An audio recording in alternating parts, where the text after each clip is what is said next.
BSP supremo Mayawati के एक और फैसले से सियासी गलियारों में सवालों का दौर शुरू हो गया है। राष्ट्रपति चुनाव के बाद मायावती ने उपराष्ट्रपति के चुनाव में भी बीजेपी के उम्मीदवार को समर्थन देने का ऐलान कर दिया है। बसपा प्रमुख ने आज ट्वीट कर इसकी जानकारी दी है। मायावती ट्वीट कर कहती हैं कि सर्वविदित है कि देश के सर्वोच्च राष्ट्रपति पद के लिए चुनाव में सत्ता और विपक्ष के बीच आम सहमति ना बनने की वजह से ही इसके लिए फिर से अंततः चुनाव हुआ। अब ठीक वही स्थिति बनने के कारण उपराष्ट्रपति पद के लिए भी दिनांक 6 अगस्त को चुनाव होने जा रहा है। बीएसपी ने ऐसे में उपराष्ट्रपति पद के लिए हो रहे चुनाव में भी व्यापक जनहित व अपनी मूवमेंट को ध्यान में रखकर श्री जगदीप धनखड़ को अपना समर्थन देने का फैसला किया है तथा जिसकी मैं आज औपचारिक रूप से घोषणा भी कर रही हूं। तो मायावती ने उपराष्ट्रपति के चुनाव को लेकर अपने पत्ते खोल दिए हैं और ऐलान कर दिया है एनडीए के उम्मीदवार जगदीप धनखड़ को समर्थन का। इससे पहले मायावती ने राष्ट्रपति चुनाव में भी एनडीए उम्मीदवार द्रौपदी मुर्मू का समर्थन किया था। हालांकि तब मायावती की ओर से कहा गया था कि उनका ये फैसला ना तो बीजेपी और ना ही एनडीए के समर्थन में है और ना ही ये विपक्ष के खिलाफ है, बल्कि अपनी पार्टी और आंदोलन के तहत लिया गया फैसला है। तब उन्होंने द्रौपदी मुर्मू को उनके एसटी समाज से होने के चलते सपोर्ट करने की दलील दी थी।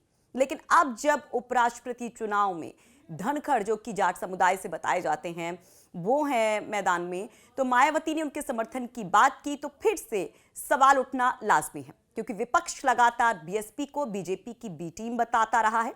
इसके पहले रामपुर और आजमगढ़ उपचुनाव में भी बीएसपी पर बीजेपी के सपोर्ट का आरोप लगा था। उससे पहले विधानसभा चुनाव को अगर देखें तो तब भी ऐसे ही आरोप लगे थे और कहा गया था कि सपा को डैमेज पहुंचाने के लिए ही मायावती ने 88 मुस्लिम उम्मीदवारों को मैदान में उतारा। वहीं इसके अलावा केंद्र की अगर बात की जाए तो ट्रिपल तलाक बिल को ले लीजिए, जिसमें बीएसपी ने वॉकआउट करके इनडायरेक्टली सपोर्ट किया था, ये बातें कही गई। जबकि अनुच्छेद 370 को खत्म करने के केंद्र के फैसले का जब मायावती ने समर्थन किया था तो हर कोई हैरान रह गया था और तब से लगातार बीएसपी पर बीजेपी को डायरेक्टली या इनडायरेक्टली सपोर्ट करने के आरोप लगते रहे हैं और इसके पीछे जांच एजेंसियों का डर बताया जाने लगा। खैर, अब जब मायावती ने एक बार फिर से एक बड़ा फैसला बीजेपी के सपोर्ट में लिया है तो बाकी विपक्षी पार्टियों का रिएक्शन क्या होता है उस पर हमारी नजर रहेगी।